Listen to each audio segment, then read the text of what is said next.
Has anyone ever totally misjudged you and your motives? If so, you're in exactly the right place. Welcome to the Thrive Podcast, your daily boost that's all about becoming clear on who you really are. The Bible, in the first two chapters of 1 Samuel, tells the story of a woman named Hannah.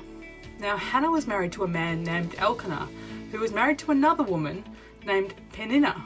Now, life was difficult for Hannah because she hadn't been able to have any children, whereas Peninnah had a few children and used that as an excuse to make fun of Hannah. Now, as someone who has struggled with infertility, I can't imagine how awful it would feel to not only struggle with something you can't have, but also to have someone in your own household completely rubbing in the fact that you hadn't been able to have any children. After all, there's living, breathing proof right in front of Hannah every day that the problem didn't rest with Hannah's husband. Right? Now, every year when they went to the tabernacle, Hannah would be so distraught at this annual reminder of her inability to have children that she would be reduced to tears and not be able to eat. One year, as the family was visiting the tabernacle at Shiloh, Hannah went by herself to pray. And as she was silently crying out to God in her anguish, she was spotted by a priest named Eli.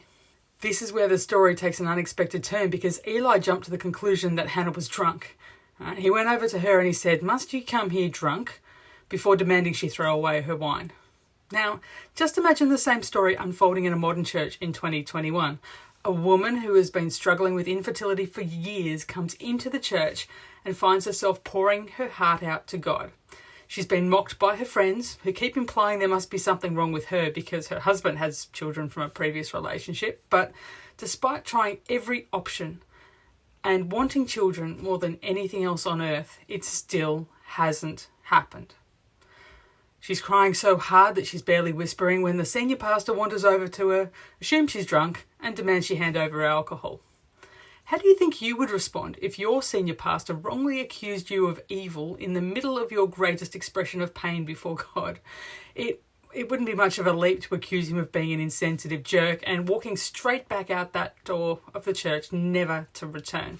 I mean, what kind of pastor wouldn't be able to spot someone deep in prayer? Hannah had every right to feel deeply insulted, but notice something startling in the way that she responds to Eli. "Oh no, sir," she replied. "I haven't been drinking wine or anything stronger, but I am very discouraged, and I was pouring my heart out to the Lord. Don't think I'm a wicked woman, for I have been praying out of great anguish and sorrow."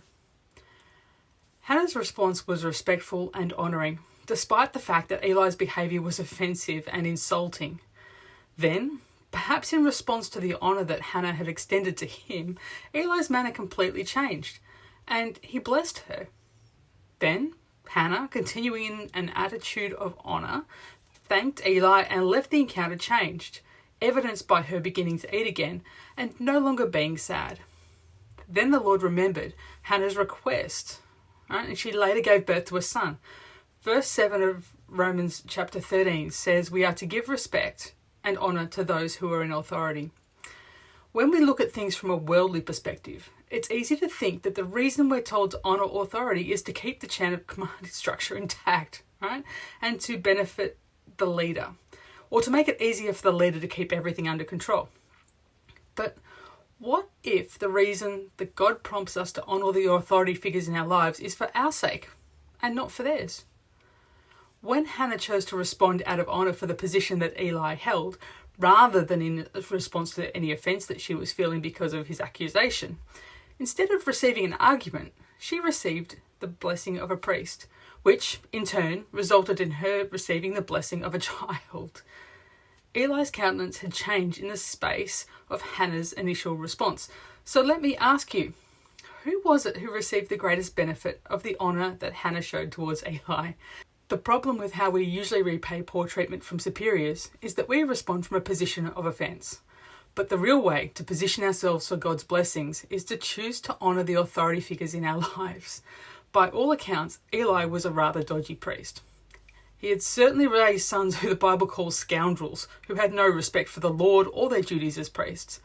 And he was fully aware of what his sons were up to, but still didn't take any meaningful action to stop their poor behaviour. And in time, Eli's entire family was wiped out in judgment. There are plenty of authority figures in the Bible who receive severe consequences for their poor usage of the authority that God has extended to them.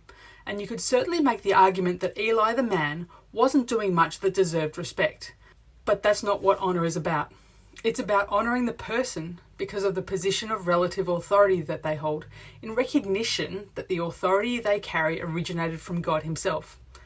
As you go about your day today, I encourage you to think about the words you're using in your interactions with others, and do your best to follow the example of Hannah and respond from a heart position of honour.